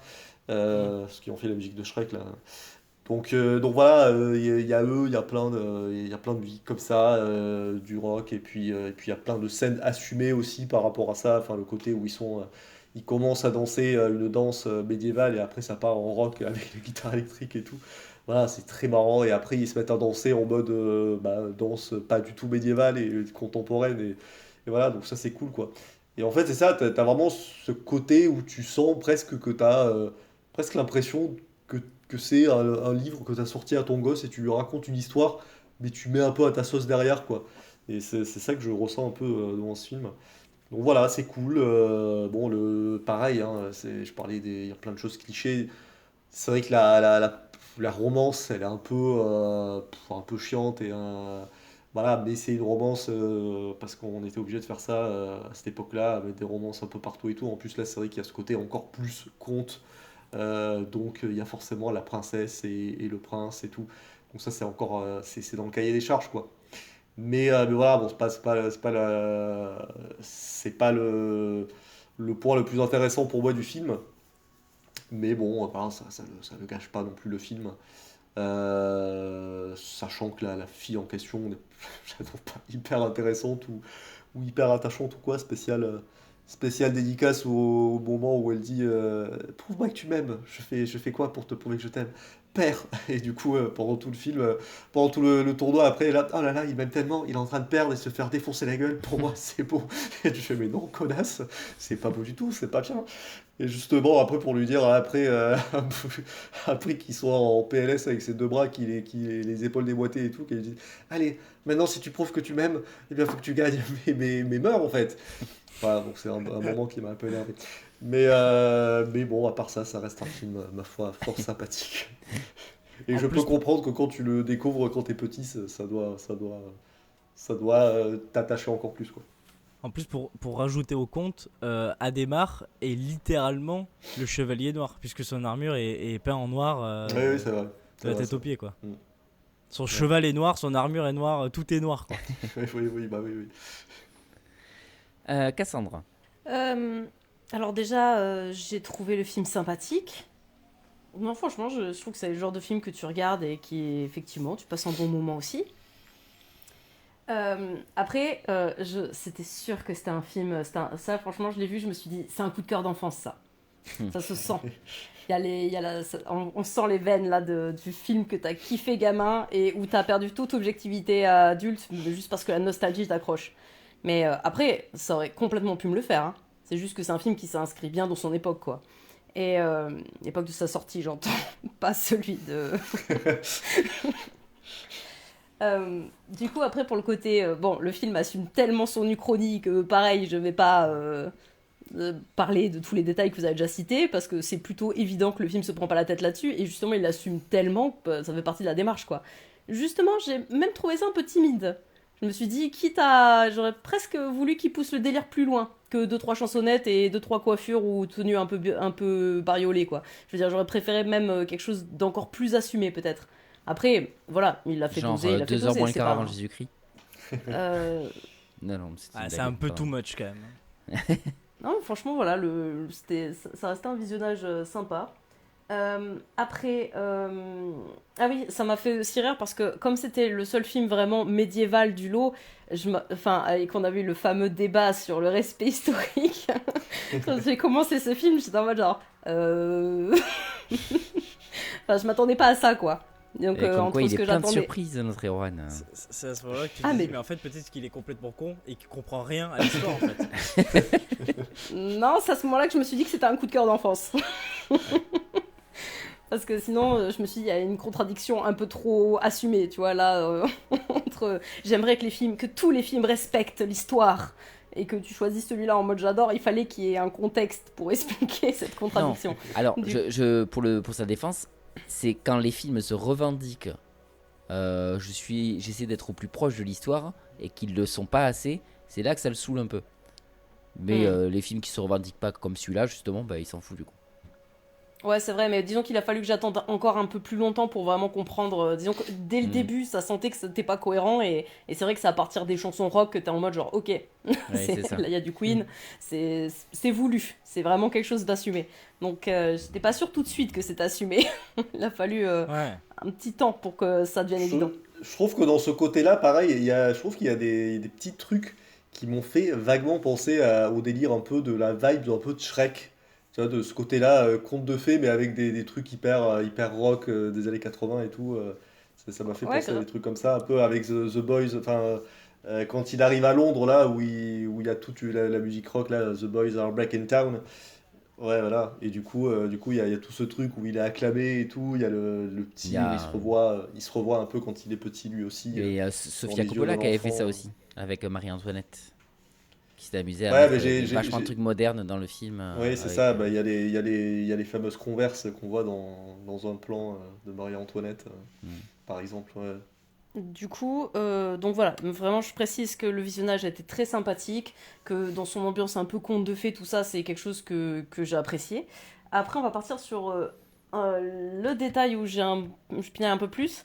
L'histoire d'amour, elle est nulle. Oh là là, mais vraiment, c'est le vide, c'est terrible. Le personnage féminin, le vide absolu. Parce que le truc de tu tombes amoureux parce qu'elle est trop belle, on l'a vu 1000 fois, il n'y a pas de souci. Bon, là, j'avoue que c'est un peu assumé. Hein. D'ailleurs, elle lui demande m'auriez-vous parlé si j'étais pas canon? C'est vrai. Non. Non, parce que tu n'as rien fait pour, en fait. Tu as juste marché. Donc, mais d'habitude, il t'invente une situation après qui va renforcer l'amour un peu, où l'héroïne, en gros, faire cause qu'il n'y a pas que ça, quoi. Où elle va faire un truc un peu, genre, une action qui fait que, oui, mais j'ai un cœur pur en plus d'être belle. Mais là, même pas, quoi. Il n'y a même pas une action qui justifie, à part le fait qu'elle soit belle. Il n'y a vraiment rien. Elle fait que dalle après. C'est terrible, le vide de ce personnage. Et en plus, quand il lui parle, je suis désolée, le pire drague au monde, hein. Vraiment, il faut pas le prendre comme modèle, parce que le nombre de fois où elle sourit moyennement, genre, j'accepte, parce que toi aussi t'es beau. Mais où il dit des trucs qui sont un peu nuls, hein, parce que niveau drague, c'est pas là, il y a les meilleurs punchlines, hein, on va se l'avouer. Donc, je crois qu'à un moment, il essaie de lui faire de la poésie. Il lui dit un truc en mode genre j'espère que dans 1000 ans, vous serez toujours aussi belle. Waouh, t'as autre chose à dire sur. J'aimerais, il fait tout un truc avec la lune, genre j'aimerais que la lune arrête de tourner pour que cette nuit reste à jamais éternelle, un truc comme ça, et que C'est votre ça, beauté. exactement, et que votre beauté reste inchangée. La conclusion nulle de sa tirade poétique. Oh là, c'est vraiment en mode genre si t'es pas canon un jour, c'est fini entre nous, meuf. Mais là, j'ai trouvé ça quand même particulièrement vide. Et du coup, le personnage féminin du coup, porte un peu ce vide en elle. Du coup, limite, c'est le seul truc que j'ai un peu apprécié quand elle lui demande de perdre pour lui, parce que déjà d'une, il arrête pas de lui dire des trucs nuls, donc pour une fois, je trouve le fait qu'elle ait une demande, enfin, vu qu'en termes de séduction, il se débrouille mal, là, le fait qu'elle soit, en plus, elle l'explique, elle dit, on n'arrête pas de m'offrir la victoire, alors qu'en fait, ils cherchent tous la victoire, je serais pas là, ils la voudraient quand même, arrêtez de faire cause 2 minutes, que vous voudriez pas gagner si j'étais pas là. Et du coup, je trouve que l'argument se justifie, déjà, hein, elle a raison, elle serait pas là, il voudrait gagner quand même. Alors, lui offrir la victoire, c'est vrai que c'est facile. Et d'ailleurs, tout le monde le fait. C'est pour ça que ça la saoule. Donc, pour une fois qu'elle ait une revendication en mode genre, tiens, cette fois, ton ego, tu vas devoir le mettre dans la poche pour même être d'abord. Alors, je trouve que c'est le seul move du film qui lui donne un peu de personnalité, qui lui donne un peu d'âme à cette meuf. Du coup, je peux pas cracher dessus. Je dis pas que c'était le meilleur move à faire. Je dis juste que c'est cool qu'elle ait un peu d'âme. Et qu'il y a que cet endroit que je lui envoie. Surtout que là, l'histoire d'amour, les histoires d'amitié ont limite plus de moments touchants que justement la scène de la lettre, il y en a plein qui sont vraiment touchantes, et j'aurais aimé qu'il y en ait au moins une qui fasse un peu mouche dans l'histoire d'amour, là où j'ai trouvé que c'était pas trop le cas, quoi. Donc voilà, tu vois, c'est vraiment le bémol pour un conte, en plus, parce que tout le reste, comme je dis, on peut pas lui reprocher, l'Uchronie, tout ça, c'est vraiment, ça fait partie de l'ambiance. Donc c'est vrai que pour un conte, au vu de la place, parce que la meuf, c'est un enjeu quand même, hein, c'est quand même un des enjeux un peu principaux du truc, hein, à défaut d'être un personnage, du coup, c'est vrai que, voilà, un peu de développement là-dessus, j'aurais pas dit non. Mais bon. Ah, et si, dernière chose aussi que j'ai à dire sur ce film, mais ça, c'est très personnel. Peut-être que j'aurais complètement pu craquer sur ce film en étant enfant, en étant plus jeune, mais là aujourd'hui à l'âge adulte, la morale de suis tes rêves, même si tu es un miséreux, ça payera, parce qu'en fait même si t'es un rien que rien, tu peux être un chevalier. En fait non. Voilà, c'est la vie, il s'avère que non, en fait les chevaliers c'est des nobles, t'as aucune chance. C'est ça. Tu serais resté. C'est vrai que les films de maintenant, enfin genre où on te dit si tu sors d'une famille de pauvres, c'est vrai que maintenant il y a plus ce côté de sang, c'est genre de famille de l'homme ou quoi, genre il y a des gens qui ont galéré toute leur vie et qui ont fini riches parce qu'ils ont travaillé et tout, ça existe. Mais c'est vrai qu'à l'époque il y avait ce truc de non, en fait si t'as pas du sang royal, tu n'es pas royal, tu peux pas changer ton sang, donc à partir de là tu peux pas devenir chevalier, c'est pas possible. Donc c'est vrai que sur ça c'est un peu bâtard le film parce que bon. Exactement. Après, du coup, ça va avec le côté conte de fées, hein. C'est pour ça que je dis que c'est personnel, ce que je viens de dire. C'est pas un reproche que j'officialise envers le film, hein. Parce que dans sa démarche de conte de fées, le mythe s'y prête complètement. Si à la fin c'était en mode genre non, tu vas mourir dans la boue parce que t'as jamais eu le bon sang, en fait, ça serait pas un conte. On n'aurait pas la même chose, quoi. Donc, ça m'aurait pas déplu, honnêtement. mais voilà, je comprends que c'est dans la démarche du film. Mais voilà, mais c'est juste qu'à l'âge adulte, le rêve américain, il fait un peu moins rêver, quoi. Et surtout retranscrit à cette époque-là, voilà, on va dire que dans son message global, j'ai pas la même féerie dans le regard que je l'aurais eu si je l'avais découvert à 12 ans, quoi. Il y a un petit truc que juste je j'ai pas précisé, mais j'y ai pensé aussi. Je trouvais qu'il y avait un petit parallèle aussi avec presque un côté film de super-héros, avec ce truc de il a un alter ego où genre c'est juste William, et du coup son nom de super-héros entre guillemets c'est genre Sœur Ulrich. Et du coup, il y a même ça, ce côté, il a un casque, il est masqué, on voit pas son visage, puis il a une armure que tu peux mettre en parallèle avec le côté costume et tout. Du coup, voilà, j'ai pensé aussi à cette petite métaphore. C'est vrai qu'il y a un côté même un peu shonen, je trouve, dans ce truc-là, parce que Oui. je sais pas si voilà le côté power up il a une nouvelle armure, ça va booster sa force et sa vélocité Oui, voilà. parce que l'armure avec les plaques, en plus il est un peu doué direct. Du coup, ouais, j'allais dire que moi j'entends pas les rageux parce que je suis du côté d'Erwan tout le long. Qu'est-ce que ce film est putain de bien. J'étais mais à fond. Ça faisait longtemps qu'un film m'avait pas fait autant de bien.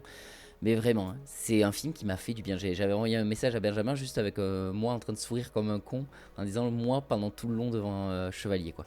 Parce que c'est un film moi qui m'émerveille. Je suis d'accord avec tout ce que vous dites, mais je m'en fous en fait. Je m'en fous complètement de tous ses défauts. Je m'en fous complètement de tout ce qui va pas. Je m'en fous complètement que de l'histoire d'amour. Là où tu dis, tu vois par exemple Cassandre, c'est vrai que c'est dommage qu'ils aient pas la même consistance dans l'histoire d'amour. Mais je m'en fous. Ils l'ont pas mise. Et ben je m'en fous de ça. Ce que je vais voir c'est tout le reste. C'est-à-dire, en effet, l'amitié, déjà, elle est incroyable. Tous les personnages secondaires sont géniaux. Ils sont. Mais vraiment, la relation entre les personnages, ils me font mourir du rire du début à la fin. Ils me font du bien. J'avais l'impression d'être dans la comté du Seigneur des Anneaux, mais pendant tout le long du film, quoi. Ça C'est vrai que fait. l'équipe est attachante. Ouais. Mais c'est Côté ça, équipe, c'est un il est des bien fait. films les plus feel good que j'ai vu depuis mais tellement longtemps. J'étais pris à fond. Il faut savoir que de souvenirs, moi je l'avais vu en 2010 et pareil, je m'en souvenais très peu. J'avais vraiment que quelques bribes. J'avais mis de souvenirs sur Sens Critique, j'avais mis 7 sur la note. Quand j'ai fini le film, j'ai mis un 8, mais dans ma tête, c'était un gros 8. Le lendemain, j'ai mis 9. Parce qu'il me restait, et je me disais, mais non, il est trop génial ce film, en fait. Et vraiment, je pense que Bon, te c'est connaissant, dans devenu. une semaine, il redescend à 7 quoi. Mais non, vraiment, c'est un film qui me reste et j'ai envie d'en parler en fait. J'ai envie d'en parler avec les gens, de leur dire regardez-le, il est trop bien et tout. Je suis à fond dedans. Mais c'est aussi, en effet, mais l'écriture des personnages. Mais moi, le personnage de Paul Bettany et de toutes ces longues tirades à chaque fois. Mais à chaque fois, j'étais à fond, j'étais mort de rire. Je me suis dit, et le moment où il doit gagner du temps, il fait attendez, j'ai pas fait ma tirade. Et puis il vient faire son annonce et tout. Et tu fais, mais c'est trop cool. Mais vraiment, tout le long, mais j'étais mort de rire. Mais vraiment, ça m'a fait du bien. Ce film m'a fait un bien fou. Et en fait, tout ce que vous dites c'est vrai que passer la nostalgie de quand t'es petit, ben, être émerveillé aujourd'hui quand tu le découvres, et ben ouais, ça peut marcher sur certaines personnes parce que ça a marché sur moi. J'ai été émerveillé, même si je ne l'ai pas réellement découvert. On peut dire que c'est un peu comme si je l'avais redécouvert parce que je m'en rappelais vraiment pas. Et vraiment, j'ai été émerveillé du début à la fin. C'était un putain de bon film. Il était génial. Pour moi, j'ai demandé à une copine de le regarder aussi parce qu'elle cherchait un film à regarder. Elle est plus d'accord avec vous, du coup, Benjamin Cassandre. C'est-à-dire qu'il est bien. C'est pas non plus fou furieux, mais elle avait vu beaucoup de critiques sur Reddit parce elle suit beaucoup les critiques sur Reddit et tout. Et elle disait, mais tout le monde le dit, franchement, c'est le film niche culte quoi, de plein de gens, en disant il est trop bien et tout. Et elle a été un peu déçue de pas avoir compris pourquoi tout le monde le trouvait si bien que ça. Et voilà, elle est pas dans la bonne bande. Ah, C'est c'est tout. marrant parce que Mais moi j'ai beaucoup plus entendu des gens qui le descendent que parler de films cultes. Pour ouais, moi, mais la seule parce que personne pour qui c'était un film culte, c'était Arwen. mais ça dépend. Mais Voilà, bon, ça dépend. après, Comme je disais, c'est on n'est pas niche, sur les mêmes je pense. Mais communautés ouais. ou quoi, donc je sais pas. Mais... Bah, j'en avais pas entendu parler du tout. Donc, du coup, Mm. moi, j'avais pas de trucs avant. Mais une petite précision quand même. Quand je précisais le fait que c'était un film d'enfance, c'était surtout dans le cas d'Erwan qui a une attache au respect historique.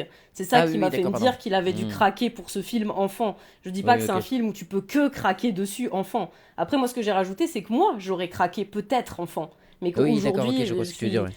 plus, voilà, je suis plus désillusionnée. Mais après, tant mieux si t'as fait ça, et ça m'étonne pas que ça puisse faire ça à des gens, quel que soit leur âge. Et ouais, vraiment, et ouais, je trouve que le dialogue de ce film est aux petits oignons, quoi. les écritures de personnages, mais qu'est-ce que ça fait du bien. C'est un truc qui me manque souvent, les personnages. Aujourd'hui, je trouve que quasiment tous les personnages sont très insipides dans beaucoup de films, et tu peux faire un film avec une putain d'histoire, t'es à fond dans l'histoire et tout, et ça fait un bon film, mais les personnages, ils sont très lambda, quoi. Là, tout repose sur eux. Tout le film repose, alors sur l'ambiance aussi, mais tout repose aussi énormément sur les personnages, quoi. Tout le monde est super bien écrit, à part, comme vous dites, et encore même elle, c'est vrai que je suis pas à fond et c'est clairement pas mon personnage préféré, mais elle me déplaît pas non plus. J'ai vraiment de la tâche pour tout le monde, et Ouais, même fait un joli papier même peint. le méchant qui est vraiment très agro je suis méchant. C'est cliché, mais j'étais à fond dedans, quoi. D'ailleurs, la scène du père, quand il revient voir son père, qu'est-ce qu'elle est touchante, cette scène. Oh là là, elle est trop belle. Enfin, moi, j'étais à fond. Mais Ça, c'est vrai. Elle est trop touchante, et ça, Celle-là- et c'est pareil. celle-là est Je très m'attendais, réussie. je m'attendais à, tu sais, à la scène cliché en fait, le père est mort depuis le temps qu'il est revenu, tu vois. Et en fait, Ouais, pas moi du aussi, tout. j'avais un peu Ils peur de ça. ils le font pas mourir. Au contraire, c'est même encore plus touchant. Il est juste aveugle. Enfin, juste. C'est déjà horrible, hein. Mais voilà, du coup, ça te donne une. Tu sais, même, bon, je me disais peut-être qu'il va même pas aller le voir et tout, et qu'il va apprendre. Et en fait, non, c'est vraiment, ils ont réussi à, encore une fois, très bien écrire cette scène-là, pour pas être trop dans le Bah, moi, cliché et je tout, et pensais, ça ouais, a très bien marché. j'ai- j'avais un peu peur qu'il fasse traîner ça un peu en longueur à partir du moment où, quand il se présente pas en tant que William, son fils, il Mm. dit je suis Sir Ulrich et tout. Je me suis dit, à quoi ça sert? Est-ce qu'il va traîner comme ça en se faisant passer pour un autre gars, sachant que son père est mort, son père est aveugle? Et du coup, je me suis dit, est-ce qu'ils vont se servir de ça pour faire traîner avec une intrigue un peu secondaire, un peu chiante? Et en fait, non, parce que du coup, très vite, en fait, il comprend que c'est son fils, et du coup, ça devient très beau. Si je devais, il y a un truc, je pense que le film m'aurait beaucoup plus plu si on avait jarté l'histoire d'amour parce que ça sert à rien, et qu'à la place on avait eu l'entraînement de départ, parce que j'aurais bien aimé voir ça. C'est quelque chose où il y a vraiment une ellipse, on le voit pas trop s'entraîner avant sa première joute en tant que Sir Ulrich. Et en plus avec ses potes qui sont délire, je pense qu'il y avait vraiment moyen de faire quelque chose de très sympa sur l'entraînement, qui aurait moins fait péter que quand il commence et qu'il est déjà hyper fort, et qui en plus aurait fait ressortir les enjeux, l'investissement, tout ce qu'il avait donné en fait pour... Parce que là il y a un petit côté facilité quand même, il y a un petit côté de je monte sur un cheval et je suis déjà un boss, hein. Alors que je trouve que même dans le message, ça aurait été à la fois hyper intéressant pour le côté amitié qui est très réussi justement dans le film, en plus pour le côté les galères qui font ressortir la satisfaction quand il y arrive, qui aurait été encore plus marqué si on l'avait vu galérer un peu plus avant, avec l'entraînement, rattraper le fait que les nobles sont beaucoup plus entraînés que lui, etc. Et enfin voilà, je pense vraiment que le film aurait vraiment gagné quelque chose pour moi à faire ce remplacement-là. En tout cas, moi je pense que ça m'aurait beaucoup plus séduite d'avoir ça. Et à la place, le film opte pour un petit training, montage, montage training avec une musique. Bah, c'est justement là où il y a Smash Mouth. Et voilà, on te met une musique, il y a un peu de rock, et on te fait l'entraînement. Et puis après, il est entraîné et il est super fort, quoi. Mm.